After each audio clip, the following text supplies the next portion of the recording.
So I saw this yesterday on Twitter. I do follow T. Higgins' mom on Twitter. She's absolutely amazing. And man, this kind of gave me a pit in my stomach. Like, yesterday we found out that the Bengals are going to be using the non-exclusive franchise tag on T. Higgins if they don't get a deal done by March 5th, which is always possible they get a deal done by March 5th. Let's be honest, always a possibility. But if they don't, they're using the non-exclusive tag, which means they at any time a team could give us 2 first-round picks, negotiate with T. Higgins, and then we either can match it or take those 2 first-round picks. Now, for the player, I feel like it's a better idea, better concept for the player, right? Because they are able to go out in the market and say, hey, what will you guys pay me?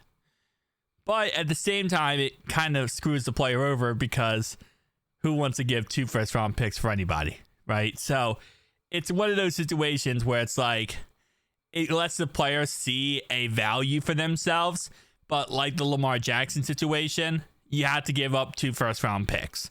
And that's the biggest issue with a non-exclusive franchise tag. Now, in the end, exclusive franchise tag, all it means is you don't work out a contract, you get paid more money, and yeah, you get a 1-year contract. So the situation is definitely interesting. Now, she does go ahead and say how this is not about the Bengals. Someone asked if this is about the Bengals. She says it's not about the Bengals, and I do tend to believe her, but we have seen this too many times in history at this point where it does kind of put out red flags for me. We've seen players, usually if players cannot vent on social media about their situation, whether they're in negotiation talks or whatever's going on, sometimes they will vent to a family member, and whatever that family member posts or says on social media is usually how the player themselves feel. We saw this with the situation with OBJ and Baker Mayfield. OBJ was the one who he wasn't saying anything. His dad's posting stuff about how bad Baker Mayfield is and posting highlights of stuff about how bad his throws are.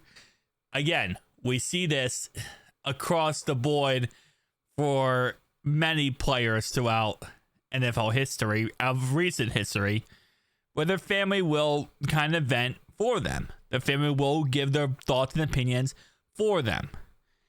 It is what it is at the end of the day. I know teams don't like it because it casts them in the bad shadow, but at the end of the day, that's your family member, right? I mean, football aside, this is your son. This is your brother. This might be your brother-in-law, right? This is someone who's very important to you. In this case, not this case, because it seems like T. Higgins' mom's not talking about the Bengals, but in OBJ's set, that was obviously his son, right? As OBJ's dad, he wants his son to have the best situation possible, and he's upset that he's not. So it is what it is, right? And we actually saw this a couple years ago with the Ravens. There was a right outside linebacker, I believe his name was Correa. He wanted to, when the Ravens drafted him, they put him at middle linebacker, but he's really a true edge rusher. He actually ends up going to the Rams, and he was really good with the Rams, or better with the Rams as an edge rusher.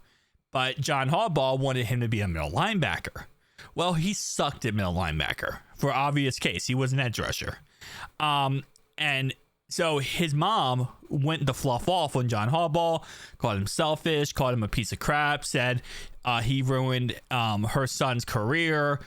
It was a whole entire, situation where the mom was like, you did this to my son. My son was an edge rusher. He didn't want to play linebacker. You made him play middle linebacker. Long story short, apparently Correa is the one who was telling his mom about this and complaining to his mom. And this was that was Correa's point of view. His mom was kind of just the messenger on social media. So it sometimes happens, right? You can't, as a player, be vocal about certain things, about how you feel on social media without having consequences. So sometimes someone you vent to or a family member, they'll give their opinion, they'll put it out there, and then that will get out to the media. And the hope is that the team, because of it, will change their ways or maybe kind of do whatever you want them to do. Again, at the end of the day, this isn't a one-for-one situation here because, as T. Higgins' mom says, this is not about the Bengals. But it's just a weird timing tweet when it comes to, okay, the Bengals just franchise tagged my son. They are selfish bastards. Thankfully, it's not about them. But definitely one of those situations where I saw this last night and I'm like, oh, Lordy. Just because, again, listen, we can still get a contract out by March 5th. We can, 100%. But we can't, and he had to get franchise tagged. Yeah, I'm sure he's not going to be happy in the aspect of, again, what team's going to give us 2 first-round picks to negotiate with him? Patriots, maybe? There's not many, right? There's not many.